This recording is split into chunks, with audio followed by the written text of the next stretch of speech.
اعوذ باللہ من الشیطان الرجیم بسم اللہ الرحمن الرحیم۔ دوستو، اسلامک سولوشن چینل میں آپ کو خوش آمدید کہتے ہیں۔ آج کی ویڈیو کے اندر ہم آپ کو بتانے جائیں گے کہ کس طرح سے حضرت سیدہ عائشہ رضی اللہ تعالیٰ عنہ کا نکاح رسول اللہ صلی اللہ علیہ وآلہ وسلم سے ہوا۔ سیدہ عائشہ رسول اللہ صلی اللہ علیہ وآلہ وسلم کی وہ واحد بیوی تھیں جن کا نکاح کنوارے ہوتے ہوئے رسول اللہ سے ہوا تھا۔ ام المومنین حضرت سیدہ خدیجہ کے وصال کے بعد حضرت خولہ رضی اللہ تعالیٰ عنہ بنت حکیم نے حضور نبی اکرم صلی اللہ علیہ وآلہ وسلم کو حضرت سیدہ عائشہ صدیقہ اور حضرت سیدہ سودہ رضی اللہ تعالیٰ عنہ سے نکاح کی ترکیب دلائی، اور پھر حضرت خولہ بنت حکیم ہی حضور نبی اکرم صلی اللہ علیہ وآلہ وسلم کی جانب سے نکاح کا پیغام بھی لے کر گئیں۔ روایات میں آتا ہے کہ ام المومنین حضرت سیدہ عائشہ صدیقہ کی جانب سے نکاح کا پیغام حضرت خولہ کی طرف حضرت خولہ بنت حکیم پیغام لے کر گئیں۔ انہوں نے حضرت ام رومان رضی اللہ تعالیٰ عنہ زوجہ سیدنا صدیق اکبر سے اس کا ذکر کیا، تو حضرت ام رومان نے کہا کہ ابھی ابو بکر گھر پر موجود نہیں، وہ آتے ہیں تو میں ان سے بات کرتی ہوں۔ کچھ دیر بعد سیدنا صدیق اکبر تشریف لائے، اور جب انہیں حضور نبی کریم کے پیغام سے متعلق علم ہوا تو آپ نے حضور نبی کریم کی خدمت میں حاضر ہو کر عرض کیا کہ آپ نے مجھے اپنا منہ بولا بھائی بنایا ہے، کیا منہ بولے بھائی کی بیٹی سے نکاح ہو سکتا ہے؟ حضور اکرم صلی اللہ علیہ وآلہ وسلم لاکھوں کروڑوں رحمتیں آپ پر اور آپ کی آل پر۔ آپ نے فرمایا منہ بولے بھائی کی بیٹی حرام نہیں ہے۔ چنانچہ حضور نبی اکرم صلی اللہ علیہ وآلہ وسلم کی بات سننے کے بعد آپ اس رشتہ پر راضی ہو گئے اور اپنی بیٹی حضرت سیدہ عائشہ صدیقہ کی شادی حضور نبی کریم سے کرنے کا فیصلہ کر لیا۔ ام المومنین حضرت سیدہ عائشہ صدیقہ کی عمر مبارک بوقت نکاح 6 برس تھی۔ آپ کا نکاح ماہ شوال میں ہوا۔ آپ حضور نبی کریم کے نکاح میں آنے والی واحد کنواری خاتون ہیں۔ آپ کا نکاح ماہ شوال میں ہونے سے دور جاہلیت کی اس رسم کا خاتمہ بھی ہو گیا، کیونکہ عرب ماہ شوال میں نکاح کرنے کو منحوس سمجھتے تھے۔ روایات کے مطابق جس دن آپ کا نکاح تھا اس دن آپ اپنی سہیلیوں کے ساتھ کھیل رہی تھیں۔ نکاح کے بعد آپ کی والدہ نے آپ کے گھر سے باہر نکلنے پر پابندی لگا دی۔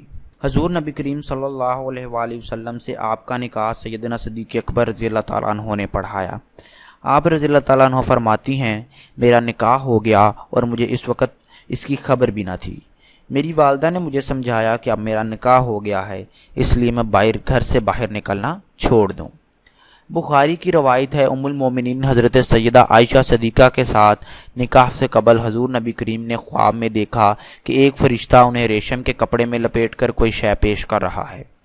آپ نے جب اس ریشم کے کپڑے کو کھول کر دیکھا تو اس میں حضرت سیدہ عائشہ صدیقہ موجود تھیں۔ چنانچہ اس خواب کے بعد آپ نے سیدنا صدیق اکبر کے ہاں حضرت عائشہ سے نکاح کا پیغام بھیجا تھا۔ ام المومنین حضرت سیدہ عائشہ صدیقہ فرماتی ہیں، والد بزرگوار سیدنا صدیق اکبر نے حضور نبی کریم کے ساتھ میرے نکاح 12 اوقیہ چاندی حق مہر کے عوض کیا۔ ام المومنین حضرت سیدہ عائشہ صدیقہ کا قیام اپنی والدہ اور بہن کے ہمراہ بنو حارث کے محلے میں ہوا، جہاں سیدنا صدیق اکبر قیام پذیر تھے۔ مدینہ منورہ آمد کے بعد حضور نبی کریم کے بیشتر صحابہ کی صحت بگڑ گئی اور وہ شدید بیمار ہو گئے۔ سیدنا صدیق اکبر بھی بیمار ہونے والے صحابہ کرام میں شامل تھے۔ آپ رضی اللہ تعالیٰ عنہ نے اپنے والد کی دن رات خدمت کی، جس کے باعث سیدنا صدیق اکبر رضی اللہ تعالیٰ عنہ کی طبیعت سنبھل گئی۔ دن رات کی اس خدمت کے بعد آپ رضی اللہ تعالیٰ عنہ بھی بیمار ہو گئیں، اور یہاں تک کہ آپ کے سر کے بال بھی جھڑ گئے۔ جب آپ کی صحت بحال ہوئی تو سیدنا صدیق اکبر نے حضور نبی اکرم صلی اللہ علیہ وآلہ وسلم کی خدمت میں عرض کیا کہ یا رسول اللہ، اب آپ اپنی امانت کو لے جائیں۔ روایات میں آتا ہے کہ حضور نبی کریم صلی اللہ علیہ وآلہ وسلم نے فرمایا، میں مہر ادا نہیں کر سکتا۔ سیدنا صدیق اکبر نے حضور نبی کریم کو قرض دیا، جس سے حضور نبی اکرم صلی اللہ علیہ وآلہ وسلم نے حضرت سیدہ عائشہ رضی اللہ تعالیٰ عنہ کو مہر ادا کر دیا۔